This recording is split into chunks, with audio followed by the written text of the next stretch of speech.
ہماری اس محفل کا عنوان سیرت النبی صلی اللہ علیہ وسلم ہے۔ اس عنوان کے پیش نظر اس مختصر وقت میں آپ حضرات کے سامنے تلاوت کی گئی آیات کی روشنی میں چند معروضات پیش کروں گا۔ اللہ کریم نے قرآن مقدس میں قیامت تک آنے والے تمام مسائل کا حل رکھ دیا۔ تمام مسائل پر عمل کرنے کے لیے اللہ کریم نے نمونہ امام الانبیاء صلی اللہ علیہ وسلم کی ذات کو قرار دیا۔ اللہ کریم قرآن میں فرماتے ہیں لَقَدْ كَانَ لَكُمْ فِي رَسُولِ اللَّهِ أُسْوَةٌ حَسَنَةٌ، کہ امام الانبیاء صلی اللہ علیہ وسلم کی ذات بابرکات امت کے لیے مکمل نمونہ ہے۔ پھر امام الانبیاء صلی اللہ علیہ وسلم کا جا بجا ذکر اللہ کریم نے قرآن مقدس میں فرمایا۔ میں نے خطبے میں آپ حضرات کے سامنے آیت تلاوت کی وَرَفَعْنَا لَكَ ذِكْرَكَ، کہ اللہ کریم نے فرمایا اے نبی جی ہم نے آپ کے ذکر کو بلند کیا۔ میں تمہیداً آپ کے سامنے یہ بات عرض کرتا ہوں، امام الانبیاء صلی اللہ علیہ وسلم کی سیرت، نبی اکرم صلی اللہ علیہ وسلم کے کمالات، نبی اکرم صلی اللہ علیہ وسلم کا جمال، نبی کی بصارت بصیرت، یہ سارے کے سارے موضوعات ایسے ہیں آج تک کوئی مفسر، کوئی محدث، کوئی فقیہ، کوئی ایسا آدمی پیدا نہیں ہوا جو نبی اکرم صلی اللہ علیہ وسلم کی سیرت کا احاطہ کر سکے، اور قیامت تک کے لیے کوئی بندہ ایسا پیدا نہیں ہوگا جو نبی اکرم صلی اللہ علیہ وسلم کی تعریف کر کے نبی کی سیرت اور نبی کی تعریف کا حق ادا کر سکے۔ اب سوال یہ پیدا ہوتا ہے جب قیامت تک آنے والے سارے کے سارے لوگ گفتگویں اپنی ختم کر دیں، سارے کے سارے لکھنے والے اپنے قلموں کو گھسا گھسا کر ختم کر دیں، اپنی سیاہیوں کو خشک کر دیں، لیکن اس کے باوجود امام الانبیاء صلی اللہ علیہ وسلم کی سیرت کا حق ادا نہیں ہو سکتا، تو پھر سیرت انبیاء، سیرت النبی صلی اللہ علیہ وسلم تو مکمل ہو نہیں سکتی۔ پھر اس سیرت کی تھوڑے تھوڑے بیان کرنے کی ضرورت کیا ہے؟ یاد رکھنا، ہم سیرت اس لیے بیان نہیں کرتے کہ امام الانبیاء صلی اللہ علیہ وسلم کو ہمارے بیان کی ضرورت ہے۔ ہم سیرت اس لیے بیان نہیں کرتے کہ میرے رب کو ہماری زبانوں سے سننا نبی کی سیرت، میرے رب کو اس چیز کی ضرورت ہے، بلکہ ہم سیرت اس لیے بیان کرتے ہیں اس سے ہمارے ایمان میں اضافہ ہوگا۔ ہم سیرت اس لیے بیان کرتے ہیں نبی سے محبت میں اضافہ ہوگا۔ ہم سیرت اس لیے بیان کرتے ہیں ہماری عملی زندگی میں برکات، ہماری عملی زندگی میں ثمرات مرتب ہوں گے۔ ہم سیرت اس لیے بیان کریں گے کہ ہمارا ایمان تازہ ہوگا۔ ہم سیرت اس لیے بیان کرتے ہیں تاکہ ہماری شان میں اضافہ ہو جائے۔ یاد رکھنا، ہماری سیرت بیان کرنے سے نبی اکرم صلی اللہ علیہ وسلم کی شان میں کوئی اضافہ نہیں ہوتا۔ میرے مصطفیٰ کو رب کریم نے جو شان عطا کی ہے، جناب سیدنا آدم علیہ السلام سے لے کر جناب عیسیٰ علیہ السلام تک سارے کے سارے انبیاء جمع ہو جائیں، نبی کی شان کا مقابلہ نہیں ہو سکتا۔ اللہ کے نبی صلی اللہ علیہ وسلم آج سے 1450 سال پہلے اس دنیا سے تشریف لے گئے۔ امام الانبیاء صلی اللہ علیہ وسلم کے تشریف لے جانے کے بعد سے لے کر قیامت تک، نزول عیسیٰ تک، کوئی بھی بندہ نبی اکرم صلی اللہ علیہ وسلم کی شان، نبی کی عزت، نبی کی منقبت، نبی کی رفعت کا مقابلہ نہیں کر سکتا۔ لیکن ہم یہ نبی کی سیرت بیان اپنی شان کو بڑھانے کے لیے کرتے ہیں۔ اللہ کریم نے جب قرآن مقدس میں امام الانبیاء صلی اللہ علیہ وسلم سے وعدہ فرمایا وَرَفَعْنَا لَكَ ذِكْرَكَ، اس کا پس منظر سنیے۔ کہ اللہ کریم نے امام الانبیاء صلی اللہ علیہ وسلم سے وعدہ یہ کیوں فرمایا؟ نمبر 2، اللہ کریم نے یہ وعدہ پورا کس طرح فرمایا؟ یہ دو باتیں بڑی اہم ہیں۔ نمبر 1، امام الانبیاء صلی اللہ علیہ وسلم کو امام الانبیاء صلی اللہ علیہ وسلم کے ساتھ اللہ کریم نے یہ وعدہ کیوں فرمایا؟ یاد رکھنا، جب امام الانبیاء صلی اللہ علیہ وسلم اس دنیا میں تشریف لے آئے، ابھی نبوت نہیں ملی تھی۔ یاد رکھنا، نبی کا بچپن، نبی کا لڑکپن، نبی کی جوانی، نبی کا بڑھاپا، نبی کی موت و حیات، یہ سارے کے سارے معصوم ہوتے ہیں۔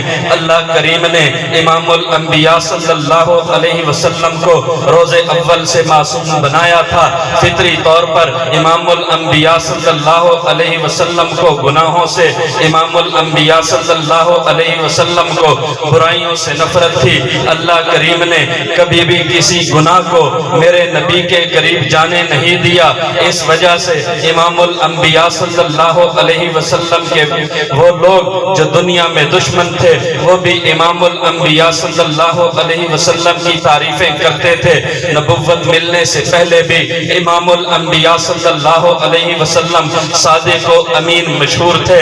نبوت ملنے سے پہلے بھی نبی اکرم صلی اللہ علیہ وسلم اہل مکہ و مضافات میں نیک سیرت مشہور تھے۔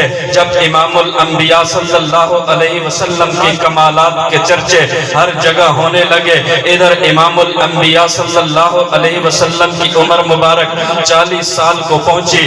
اللہ کریم نے تاج نبوت سے سرفراز فرمایا، اب مکہ کی دھرتی پہ ایک اعلان کرنے والا محمد الرسول اللہ صلی اللہ علیہ وسلم کی صورت میں وہ آیا جس پر لوگوں کو پہلے اعتماد تھا، جس کو صادق و امین کہتے تھے، جس کو نیک سیرت کہتے تھے، جس کو اعلیٰ خاندان کا اعلیٰ اور شریف آدمی کہتے تھے۔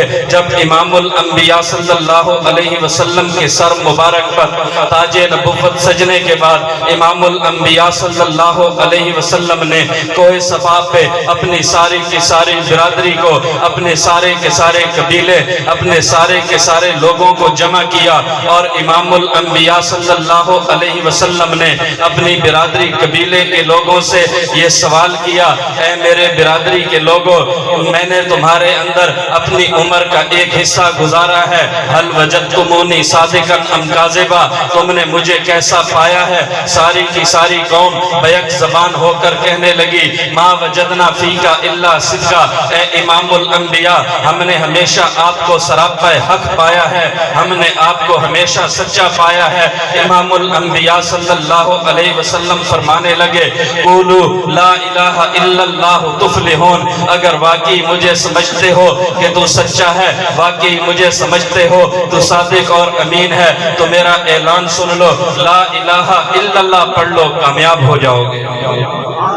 اب ساری کی ساری قوم نے جب یہ اعلان سنا، نبی کا وہ سگا چچا جس نے نبی اکرم صلی اللہ علیہ وسلم کی ولادت کی خوشی میں اپنی باندھی کو آزاد کیا تھا، سب سے پہلے وہ مخالف ہوا، پتھر اٹھا کر نبی اکرم صلی اللہ علیہ وسلم کو مارے گئے۔ نبی اکرم صلی اللہ علیہ وسلم کی اس دعوت و توحید کے بعد امام الانبیاء صلی اللہ علیہ وسلم کو لہو لہان کیا گیا۔ کبھی اوباش اور بدگماش قسم کے لڑکوں کو نبی اکرم صلی اللہ علیہ وسلم کے پیچھے لگایا گیا، کبھی نماز میں سجدے کی حالت میں امام الانبیاء صلی اللہ علیہ وسلم کے سر مبارک پر اونٹ کی اوجڑی رکھی گئی، کبھی امام الانبیاء صلی اللہ علیہ وسلم کو پتھر مارے گئے، کبھی امام الانبیاء صلی اللہ علیہ وسلم پر مختلف قسم کے الزامات لگا کر کبھی ساحر کہا گیا، کبھی کاہن کہا گیا، کبھی مجنو کہا گیا، کبھی نبی اکرم صلی اللہ علیہ وسلم کو شاعر کہا گیا۔ یہ سارے کے سارے الزامات امام الانبیاء صلی اللہ علیہ وسلم نے برداشت کیے، لیکن ادھر ابھی نئی نئی نبوت ملی تھی، وحی کا بوجھ بھی اتنا تھا۔ جب امام الانبیاء صلی اللہ علیہ وسلم کی ذات اقدس پہ جناب سیدنا جبریل علیہ السلام وحی لے کر نازل ہوتے، اللہ کے نبی صلی اللہ علیہ وسلم کا جسم مبارک پسینے سے شرابور ہو جاتا، امام الانبیاء صلی اللہ علیہ وسلم کا یہ نحیف جسم تھر تھر کانپنے لگتا۔ وحی کے بوجھ کی وجہ سے امام الانبیاء صلی اللہ علیہ وسلم اپنے جسم کو کافی بھاری بھرکم محسوس کرتے تھے. ادھر اپنے علاقے والوں کی، اپنے کنبے والوں کی، اپنے رشتہ داروں کے تانے بھی برداشت کیے، ادھر وحی کا بوجھ بھی برداشت کیا. جب بہت زیادہ بوجھ امام الانبیاء صلی اللہ علیہ وسلم نے سہا، برداشت کیا، لیکن بشری تقاضا تھا. امام الانبیاء صلی اللہ علیہ وسلم بوجھل ہونے لگے. ادھر میرے رب نے تسلی دی، اے میرے محبوب آپ کو پریشان ہونے کی ضرورت نہیں ہے. الم نشرح لک صدرک ووضعنا عنک وزرک الذی انقض ظہرک ورفعنا لک ذکرک. اے میرے نبی آپ نے واقعی اپنے قبیلے اور برادری کے لوگوں کے تانے برداشت کیے ہیں، آپ نے وحی کا بوجھ بھی برداشت کیا ہے، لیکن یاد رکھنا آج سے ہم نے آپ کا سینہ علوم کے لیے کھول دیا ہے. یہ سارے کے سارے علوم آپ پہ ہم نے منکشف کر دیے ہیں. اب وحی کا بوجھ بھی آپ کو محسوس نہیں ہوگا. یہ جو آپ کو تانے دینے والے ہیں، یاد رکھنا یہ آپ کی ذکر کی بلندی کا سبب بنیں گے. میں نے پس منظر آپ کے سامنے رکھ دیا کہ امام الانبیاء صلی اللہ علیہ وسلم نے جب بوجھ برداشت کرنے کی انتہا کر دی، پھر میرے رب نے امام الانبیاء صلی اللہ علیہ وسلم کو تسلی دی. تسلی دینے کے لیے سورہ الم نشرح لک صدرک کی یہ آیات نازل فرمائی، اور میرے رب نے پھر وعدہ کیا ورفعنا لک ذکرک. اے میرے نبی جی آپ نے یہ سارے کے سارے بوجھ برداشت کر لیے، اب یاد رکھنا آپ کے ذکر کو ہم بلند کریں گے.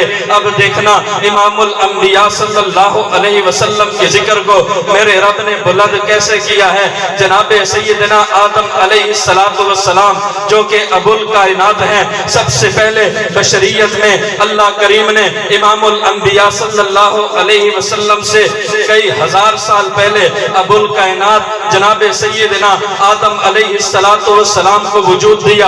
ابھی امام الانبیاء صلی اللہ علیہ وسلم کی آمد کا تصور بھی جناب آدم علیہ السلام کے ذہن میں نہیں ہے. ابھی آدم علیہ السلام کی اولاد پیدا نہیں ہوئی، ابھی یہ کائنات بشریت سے سجی نہیں ہے، لیکن اس کے باوجود بھی آدم علیہ السلام کے سامنے اللہ کریم نے امام الانبیاء صلی اللہ علیہ وسلم کا ذکر مبارک باسعادت فرمایا. جب سیدنا آدم علیہ السلام سے خطا اور بھول ہوئی، جنت میں جس درخت سے اللہ کریم نے روکا تھا اس درخت کے قریب نہ جانا، وہ مسلمانوں کے ازلی دشمن ابلیس نے امام جناب سیدنا آدم علیہ السلام سے خطا اور غلطی اور لغزش کروائی. جناب آدم علیہ السلام سے لغزش ہوئی. اللہ کریم نے امام الانبیاء صلی اللہ کریم نے جناب سیدنا آدم علیہ السلام کو پھر جنت سے نکال کر اس دنیا میں آباد کرنے کے لیے بھیج دیا.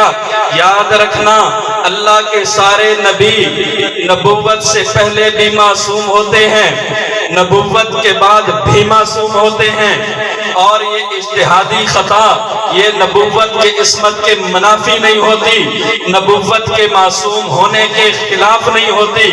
اللہ کریم نے جناب آدم علیہ السلام سے یہ خطا کرائی. پھر اللہ کریم نے آج بعض لوگ یہاں پہ زبان درازی کرنے لگتے ہیں.